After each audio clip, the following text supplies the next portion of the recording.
Hai guys, selamat datang ke YouTube channel Mawi TV. Okey, bersama aku lagi untuk video yang terbaru dalam YouTube channel Mawi TV. Aku hari ini nak buat review penuh berkaitan dengan Toyota Vios Facelift 2021. Selepas pemanduan selama lebih kurang 6,000 km dengan lebih kurang 4 bulan penggunaan, jadi aku rasa aku dah agak faham karakter kereta ni. Jadi kalau korang nak tahu tentang review kereta ni secara penuh dan detail serta jujur, baik dan buruknya, jadi jangan lupa untuk tekan like dan subscribe. Kita akan jumpa sebentar lagi.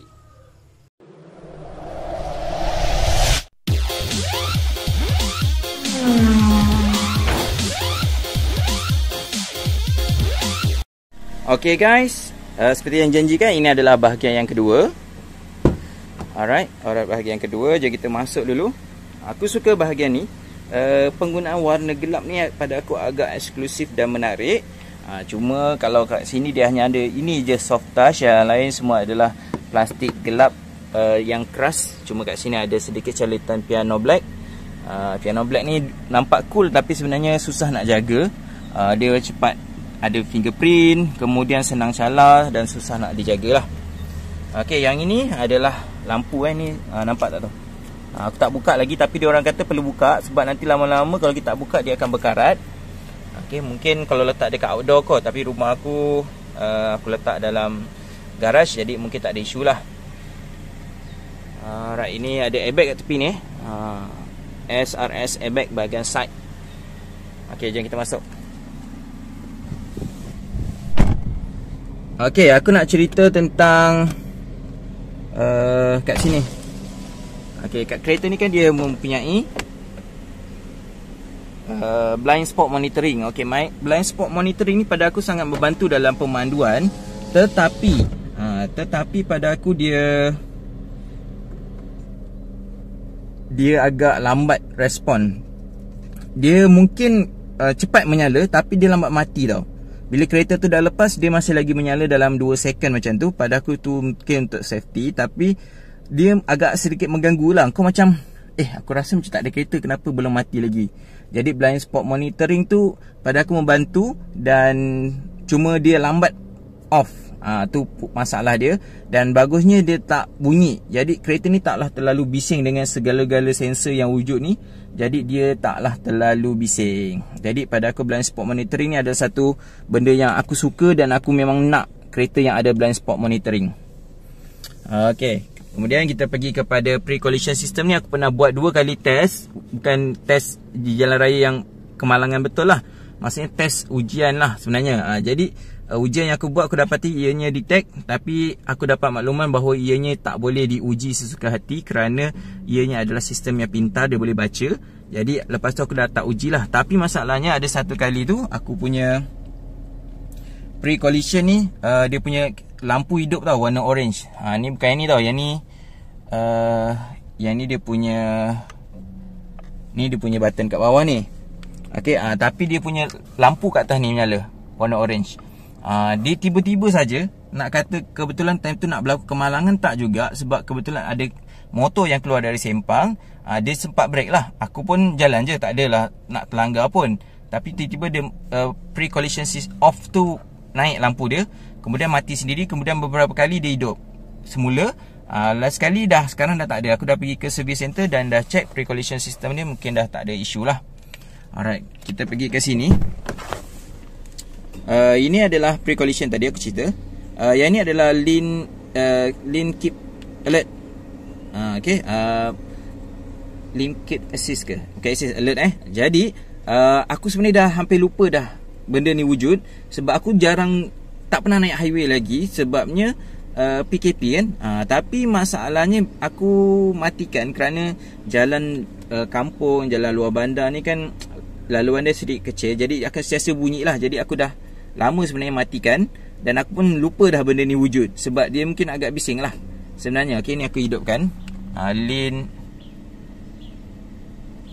lane departure alert namanya. Okay, kalau di bawah 50 km per jam dia tak hidup lah. Jadi kalau kau bawa lebih 50 dia hidup. Jadi ini penting kalau kau guna di highway, tapi itulah untuk jalan luar bandar dia agak bising pada aku. dan agak mengganggu fokus kau. Jadi bila aku dah matikan, aku dah lama tak guna benda ni, jadi nampak tenang sedikit lah hidup aku. Okay, ini adalah dia punya sensor depan. Tadi aku cakap kadang-kadang tak function. Aku memang sentiasa on. Pada aku benda tu ada, jadi macam perlulah dipasang, tapi agak tak sensitif. Okay, ni dia punya traction control off tu. Okay, aku tekan balik. Okay, on kan. Ini kena on lah pada aku. Sport mode, eco mode ni aku pernah cerita, aku dah pernah buat video sebelum ni. Okay, menariknya dia ada pelarasan lampu ni. Pelarasan lampu ni pada aku sangat membantu dan sangat memudahkan lah. Sebab kita boleh laras sendiri ketinggian dia. Dan aku letak satu ni adalah ketinggian yang paling ideal lah untuk kereta ni. Setakat ni tak ada siapa yang tegur dan sebagainya. Okay, kemudian tentang pedal shift ni, kalau kau dalam keadaan santai, kadang-kadang seronok juga main. Tapi kalau korang macam tengah buat sesuatu, nak pergi satu tempat yang agak tergesa-gesa, kadang tak terfikir pun nak guna benda ni. Kadang-kadang hampir-hampir macam tak perasan pun kewujudan dia. Sebabnya macam, yalah, selama ni memang bawa biasa tak ada pedal shift kan. Bila ada ni kadang-kadang mula-mula agak teruja, kemudian macam tak perlu pun tak apa sebenarnya. Tapi baguslah ada. Baguslah ada. Boleh guna untuk jika perlu. Okay, untuk di highway mungkin sesuai untuk memotong. Tapi sekarang masalahnya aku masih lagi belum ada peluang untuk perjalanan jauh lah. Alright. Kemudian satu kelemahan dia pada aku, kereta ni tak ada cruise control.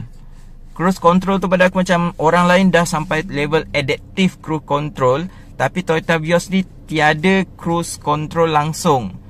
Okay, jadi itu mungkin satu kelemahan dia. Mungkin dia dah bagi kau pedal shift, dia buang cruise control. Okay, sebenarnya boleh pasang sendiri cruise control tu. Aku ada tengok dia orang pasang dekat bawah ni. Kau nampak ke? Kat bawah ni Ni. Okay, kat situ boleh pasang. Cuma untuk facelift ni dia tak ada indikator cruise control. Kalau yang versi Vios generasi keempat yang awal tu dia ada indikator. Okay, sebab dia punya MID pun berbeza kan. Alright, kemudian kita pergi kepada dia punya aircon ni. Pada aku aircon antara yang paling sejuk yang aku pernah jumpa, dan aircon yang paling mudah lah nak digunakan. Just tekan auto. Okay, dari off ni tekan saja auto. Pandai lah dia cari suhu dia. Tapi dia tak boleh control dua zone lah. Hanya satu zone. Pada aku macam dua zone. Kalau kau rasa sejuk, kau tutup je lah kawasan ni. Apa masalah dia kan. Okay, jadi okey saja, tak ada dua zone pun. Pada aku ianya masih lagi satu sistem yang munasabah dan tak terlalu mengada-ngada. Dan aku suka dia punya button yang fizikal ni. Dia bukan button touch screen. Kalau touch screen kau tak feel tau. Lagi satu macam tak tahu dah tekan ke belum. Jadi dengan adanya button-button yang fizikal yang real ni, sebenarnya ianya lebih baik dan lebih memudahkan urusan korang. Okay, berbanding touch screen yang semuanya kena tengok, tak tahu betul ke tak betul tekan. Kalau tidak ni kan boleh raba tekan. Contohlah. Jadi yang ni lebih mudah pada aku. Nampak elegan, nampak moden, tapi masih lagi mengekalkan fungsi-fungsi tadi ada. Okey, yang ini pula untuk dia punya sistem infotainment ni. Sistem infotainment ni pada aku okey saja. Okey, okey saja. Taklah terlalu extravaganza, taklah terlalu wow sangat. Cuma masalah dia setakat ni, aku tak boleh gunakan aku punya iPhone ni untuk gunakan mirroring. Walaupun dia kata mirroring tu boleh digunakan dengan kabel. Aku dah try juga pakai kabel ni, masih lagi gagal berfungsi. Jadi aku tak tahu caranya. Okey, tengok kat sini dia sediakan dua connectivity, SDL dengan Miracast, dan kedua-duanya sebenarnya hampir-hampir tak boleh guna. Hampir-hampir tak faham penggunaan dia. Sebenarnya pihak servis SA pun sebenarnya pun dia pun try tak boleh. Jadi sebenarnya perlu ada panduan yang lebih jelas sebenarnya tentang penggunaan dia. Yang lain pada aku ianya adalah sistem yang menarik, yang mudah digunakan, tak terlalu kompleks. Okey, jadi ianya adalah sistem yang sangat baik. Okey, manakala untuk MID ni, antara aku rasa ianya adalah MID yang paling komplit yang ada di pasaran pada hari ini, di mana ianya adalah sistem. Okey, ini adalah sistem infotainment yang agak lengkap pada aku yang ada pada sebuah kereta pada masa kini. Okey, aku tak jumpa lagi kereta lain yang selengkap inilah untuk segmen B. Tapi untuk kalau ada, korang boleh bagi tahulah. Dan dianya adalah sistem yang pada aku sangat lengkap dan segala-gala info ada dalam ni, dan korang boleh dapat macam ini macam analisis ke statistik ke macam gitulah. Jadi segala-galanya adalah kat dalam ni, dan aku rasa berbaloi. Siapa yang beli tak dapat panel ni, pada aku agak rugilah. Panel ni sangat berinformasi pada aku dan sangat seronok untuk digunakan. Dan masalah dia cuma sistem yang ada pada odometer ni adalah tidak cukup digital. Itu je pada aku. Dia punya MID dekat situ memang lengkap, tapi sedangkan kereta-kereta lain semua dah digital. Tak adalah butang-butang meter-meter fizikal ni. Semuanya dah digital, tapi BIOS masih lagi menggunakan button fizikal. Okey, tentang lampu kat sini, aku rasa penambahbaikan yang boleh dibuat oleh pihak Toyota adalah tadi menyertakan sekali auto high beam, dan kemudiannya sediakan juga button off. Okey, sebab bila kita letak auto, contohlah macam hari tu wife aku pregnant pula, bersalin. Jadi aku parking di hospital, dan pada dalam pukul 5 tu di kawasan yang agak berpokok sebenarnya ataupun agak mendung. Sekarang kan dah tak boleh masuk dalam hospital, teman. Jadi aku duduklah dalam kereta dan lampu kereta sentiasa hidup.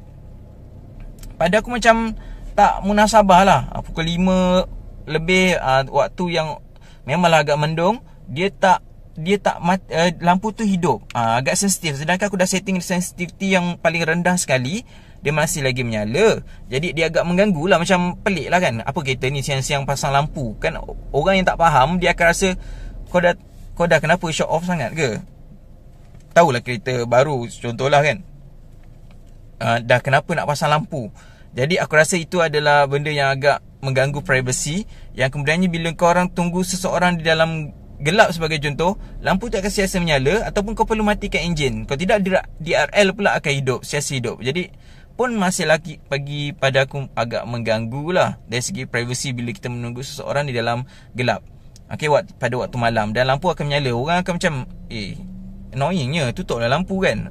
Orang akan fikir macam tu. Patutnya perlu sediakan satu button off, okey, untuk lampu ni. Dan kemudiannya aku rasa apa lagi tadi aku nak cakap, lupa dah tentang lampu ni. 3 hours later. Okey, satu lagi, bila waktu hujan. Okey, bila waktu hujan, lampu ni tak menyala pula. Dia mungkin tak cukup gelap, tapi pada aku waktu hujan macam benda yang agak penting lah untuk lampu ni menyala sendiri. Jadi bila hujan, apa cara kau nak hidupkan lampu? Kau kena pusing benda ni secara manual. Tapi masalahnya, kita takut kita terlupa pula nak tutup nanti. Okey, takut masalah bateri pula kat situ. Alright. Jadi satu lagi, wiper ni, kalau peningkatan yang boleh dibuat adalah letaklah sensor untuk wiper hujan ni. Sebab jenuh lah nak gunakan benda ni secara manual. Memang betul dia ada pelarasan tau. Kalau yang paling slow ni, okey, kalau kau tekan yang ni, okey, ini yang paling slow. Sebenarnya dia boleh laraskan lagi. Keselowan tu dia ada level-level lagi. Seslow mana atau secepat mana punya level slow, level 1 ni. Okey, tapi pada aku, daripada kau buat macam gitu, apa kata kau buat auto je wiper ni, kan lagi mudah. Okey, seterusnya di bahagian dalam ni, okey, aku masuk kepada CVT dia ni. Okey, nampak ni dah, piano black ni lama-lama dia dah bercala. Okey, itu kelemahan piano black lah. Okey, kena bersihkan lain. Ni masalah nak bersihkan nanti, takut bercala, dan dia cepat kotor.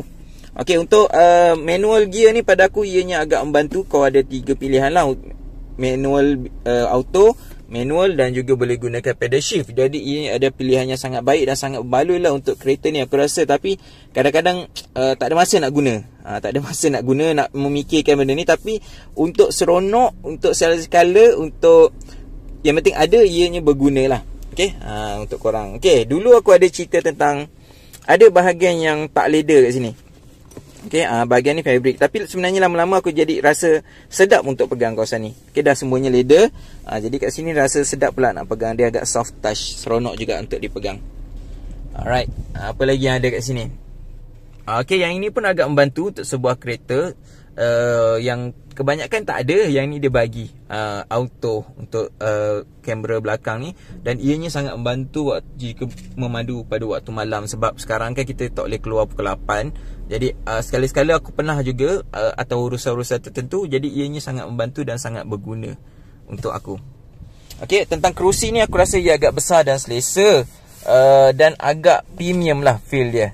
Okey, walaupun bentuknya tak terlalu mengada-ngada, tak ada semi bucket ke, sikit adalah semi ke ni. Okey, boleh lah ada sedikit, dan pada aku ianya agak kemas dan cantik. Okey, tentang audio sistem pada aku okey je, aku tak ada masalah tentang audio ni sebab aku tak menitik beratkan sangat tentang audio. Okey, tentang kalau Yaris dia gunakan warna gelap, yang ni warna beige dia panggil ni. Okey, warna grey cair ni. Aku lebih suka warna gelap, tapi bagusnya warna ni dia adalah menyebabkan ruangan ini lebih rasa luas. Okey. Apa lagi aku nak cerita? Okey, tentang cermin ni aku rasa macam tak cukup tinggi. Sebab tu kenapa aku tak letak pun 8 inci ke 10 inci punya tinted ataupun stiker. Sebab pada aku cukup lah ni pemandangan dia. Okey, tentang tinted. Okey, tinted ni kan diberikan percuma. Pada aku dari segi penggunaan selama ni, aku rasa ianya agak feel premium sebabnya dia tidak panas. Cuma bezanya aku tak pernah berada pada satu tempat yang betul-betul panas. Terik sebab kebanyakannya berbumbung lah. Jadi tak dapat uji sepenuhnya. Tapi pada aku ianya agak baik lah dia punya kualiti penebat haba tu, di samping dengan dia ada sistem aircon yang auto ni yang cepat menyejukkan kawasan dalam. Okey, jadi tentang armrest yang paling dibenci oleh umat manusia pembeli kereta Vios dan Yaris ni, pada aku awal-awal dulu rasa macam menyampah, tapi disebabkan aku duduk depan, aku lama-lama sebenarnya rasa ianya boleh diterima akal lah. Tapi kalau nak ditambah baik, letaklah di depan. Satu lagi pilihan adalah sediakan macam boleh bergerak ni. Ni bagi dia bergerak ke depan sikit. Kau nak letak situ, letaklah. Tapi bagilah dia boleh slide ke depan, jadi lebih selesa. Tapi sebab aku boleh bawa dengan keadaan selesa lah, aku mudah menyesuaikan diri dengan keadaan ni. Jadi boleh je siku lah, perehat siku, bukan perehat tangan lah. Tapi masih lagi memadai sebab aku akan gunakan sebelah sini untuk rehatkan tangan, dan aku akan bawa satu tangan di tangan sebelah kiri. Okey, jom kita pergi bahagian belakang. Okey, bahagian ni adalah bahagian yang aku jarang sebenarnya gunakan. Ialah sebab aku adalah driver, aku bukannya penumpang kan.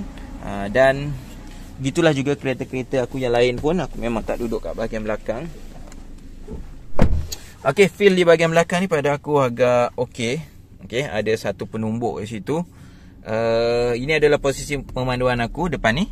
Jadi aku, kalau orang tu duduk belakang aku, dia mungkin akan rasa selesa bahagian lutut. Cuma yang ni mungkin ke depan sikit lah aku, sebab aku rasa macam dekat lah. Aku rasa macam dekat. Okey, kat bawah tu boleh lagi masukkan kaki dalam tu. Alright. Jadi kalau dia duduk di tengah. Okey, kat sini. Okey, tentang seat belt ni. Okey, kalau kau hidupkan kereta, kau akan dapati bahawa seat belt punya indikator ni ada tau. Okey. Jadi seat belt tu sebenarnya, bila engkau tarik seat belt ni, okey, masuk, baru dia mati. Dan satu lagi, bila kau tengah bawa kereta, kau masukkan seat belt ni, tiba-tiba kau cabut, okey, masa dalam perjalanan tu kau pasang, tiba-tiba tengah lagi perjalanan kau cabut, dia akan berbunyi lah. Tapi selagi kau orang tak pernah pasang benda tu, semasa memulakan perjalanan, dia tak akan jadi isu sebenarnya. Okey, jadi bagus lagi satu tentang seat belt ni, yang ini hanya boleh masuk di sebelah sana je, tak silap aku lah. Okey, dia tak boleh masuk dekat tempat lain, dia hanya boleh masuk kat dia punya seat belt je. Okey, dia hanya boleh masuk dekat seat belt dia. Cuma seat belt belakang ni pada aku dia terlalu tak boleh nak simpan ni, tak boleh nak sembunyi. Jadi kalau orang duduk kat tengah ni, aku tak tahu apa feel dia, sebab ada dua tajam dekat tengah ni. Kalau aku punya City dulu, aku selit-selit sampai dalam ni lah. Ni mungkin aku tak nak try lagi, nantilah aku try, tak ada tujuan lagi. Alright, penggunaan warna hitam kat belakang ni aku suka, nampak premium. Cuma dia agak gelap lah. Jadi kalau kau ada stiker kat sini, dia akan tak nampak kat luar sebenarnya nanti. Okey, ni pengalaman duduk kat tengah. Aku rasa tajam dia punya seat back tu. Okey, dari segi kaki ni pada aku 170 cm. Jadi pada aku okey je lagi, tak adalah teruk sangat. Cuma adalah bonggol kat tengah ni kan. Dan taklah terganggu pun aku punya paha betis ni dengan dia punya konsol ni, walaupun ke belakang sangat. Pada aku boleh lagi diterima. Dia punya poket ni agak bagus, ketat, 2. Alright. Dan kat bawah tu ada USB. Okay, kita ke USB ke power outlet. Okay, 2 USB. Alright, ini pandangan depan lah. Okay, cuma bila kerusi ni agak besar, pandangan orang belakang akan sedikit tertutup sebenarnya, sebab ruangan dia dah terhad sedikit. Okay, jadi itu je aku rasa review aku tentang bahagian dalaman Toyota Vios ni. Jadi kita jumpa lagi dalam video yang seterusnya dalam YouTube channel Maui TV. Okay, mungkin aku akan sembang lepas ni part 3 tentang pemanduan dia pula. Macam mana feel pemanduan dia. Okay, Assalamualaikum.